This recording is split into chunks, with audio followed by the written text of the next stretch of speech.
4월 30일 토요일 오순절 기다림 10분 말씀 묵상을 시작합니다.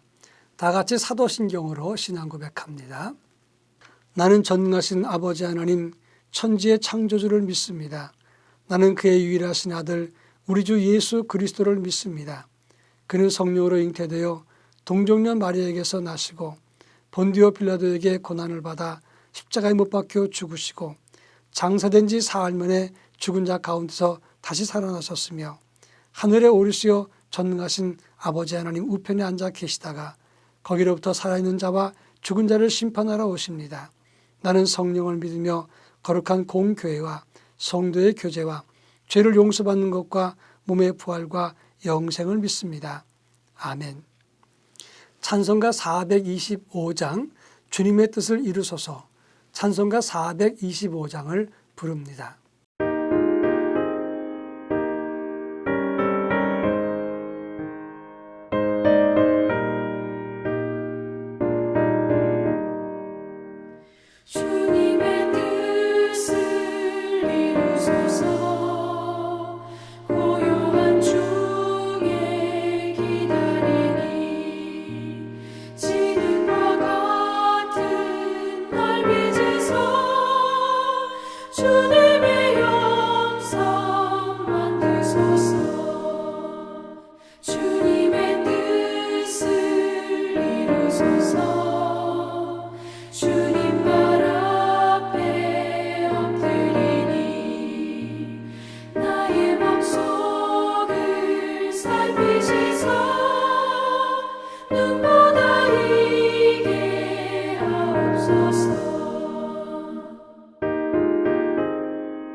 주님의 뜻을 이루소서.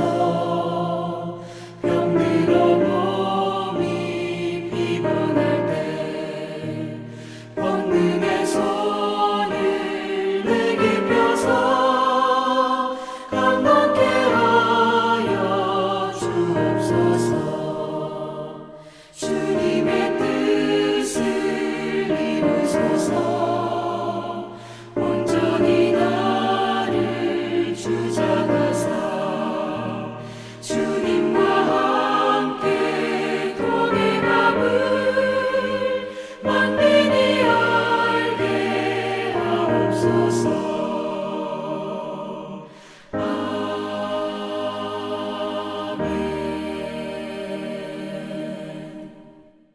이 시간 우리에게 주시는 하나님 말씀은 누가복음 22장 24절로 30절입니다.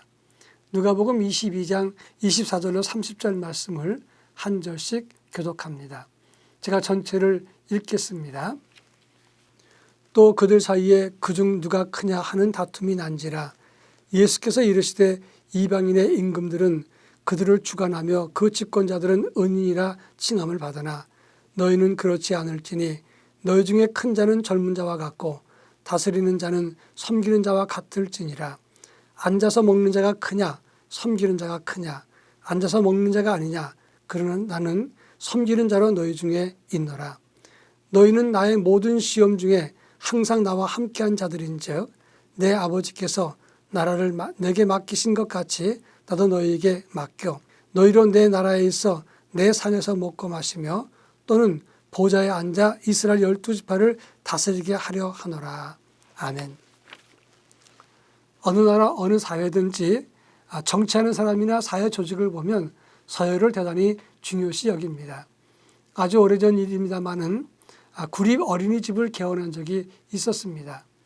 구청장과 경찰서장 그리고 어린이집이 있었던 가장 가까운 곳에 파출소 소장 이런 분들을 모셔놓고 행사를 진행했습니다. 근데 파출소 소장이 자리에 앉지 않냐고 자꾸 안절부절합니다. 왜 앉지 못하느냐, 왜 그러느냐 그랬더니 지금 서열이 맞지 않습니다. 제가 불편해서 못 견디겠습니다. 이렇게 말하면서 일어서는 것을 보았습니다. 그렇습니다. 세상에서는 사람의 서열이 대단히 중요합니다. 이러한 문제는 예수님 사역 마무리 단계에서도 여지없이 드러났다고 하는 것입니다. 오늘 본문 24절의 말씀을 보면 그들 중 누가 더 크냐 하는 다툼이 일어난지라 이렇게 말씀했습니다. 여기서 말하는 다툼이라는 말은 필로네이키라는 단어인데 싸움에 가까운 갈등을 의미하는 단어입니다. 누가는 12사도가 아니었습니다.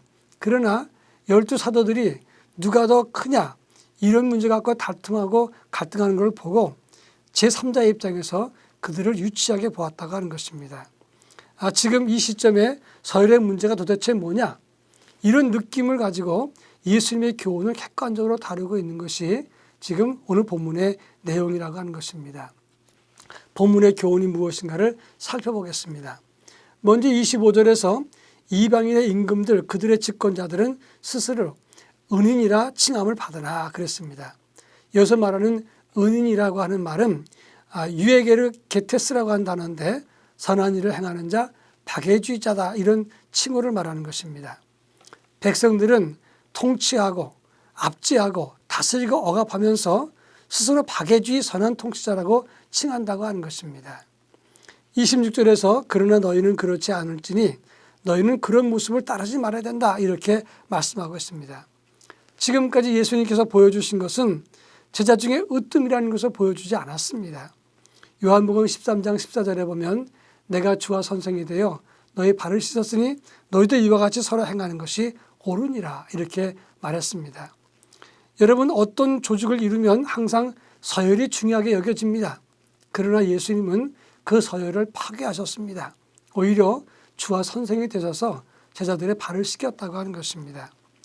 오래전에 이규태 조선일보 논설위원이 한국인의 의식구조라고 하는 책을 썼습니다. 그 책에 보면 한국인들은 서로 처음 만나면 제일 먼저 고향이 어디냐 묻습니다. 그리고 학교를 어디 다녔냐 그리고 같은 성이면 행렬이 어떻게 되느냐 이걸 묻습니다. 나중에는 나이가 몇 살이냐 묻습니다. 그리고 다 비슷하면 그러면 같은 해 동갑일 때는 몇 월에 태어났느냐 또 같은 달에 태어났으면 며칠에 태어났느냐 이걸 꼭 밝혀가지고 서열을 매긴다고 하는 것입니다. 여러분 이 세상 방식은 바로 이 마치 말한 것처럼 반드시 서열을 매기고 그 서열에 따라서 행동하기를 원하는 것이 세상의 원리라고 하는 것입니다. 그런데 26절에 보면 그리스도인은 큰 자는 젊은 자와 같고 다스리는 자는 섬기는 자와 같다 이렇게 말씀했습니다. 여기서 말하는 젊은 자는 아주 어린 자란 뜻이고 그리고 다스리는 자는 섬기는 자와 같다 이렇게 말했는데 이 말은 큰 자는 아주 어린 자와 같이 스스로 자기를 낮추고 다스리는 자는 지도자는 섬기는 자가 되어야 된다 이렇게 말하고 있는 것입니다. 27절에서 앉아서 먹는 자가 크냐 섬기는 자가 크냐 앉아서 먹는 자이다 이렇게 말하고 있습니다. 그렇지만 앉아서 먹는 자가 큰 자지만 나는 너희 중에 섬기는 자로 있었다라고 말하고 있습니다. 이런 여러 가지를 보면 예수님은 서열을 따지지 않았습니다. 그런데 너희가 예수님의 행하신 그 모습을 보고도 지금 누가 크냐고 서열을 따지느냐 이렇게 말하고 있는 것이 오늘 본문의 내용이라고 하는 것입니다. 오늘날 젊은이들이 왜 교회를 반대하는 줄 아십니까? 가장 교회에 대해서 반감이 큰 세력이 바로 그 세대가 20대와 30대라고 말할 수 있습니다. 그런데 그들에게 물었습니다. 왜 교회는 그들에게 반감을 갖느냐? 교회 어른들이 서열을 만들어 놓고 자기들의 어린아이 취급을 하기 때문에 그래서 싫다 이렇게 대답하는 사람이 많았습니다. 근데 그들이 이 젊은 사람들이 덧붙이기를 자기들은 예배 시간에 핸드폰 끄는 것도 잘 모르면서 이렇게 말하는 것을 들었습니다. 그렇습니다. 여러분 주님의 교훈은 서열을 먹이고 그 서열대로 대접받는 것이 아니라 서열을 파기하고 높은 사람일수록 큰 사람일수록 다스리는 사람일수록 낮아지고 겸손하게 섬기라고 교훈해주고 있다고 하는 것입니다.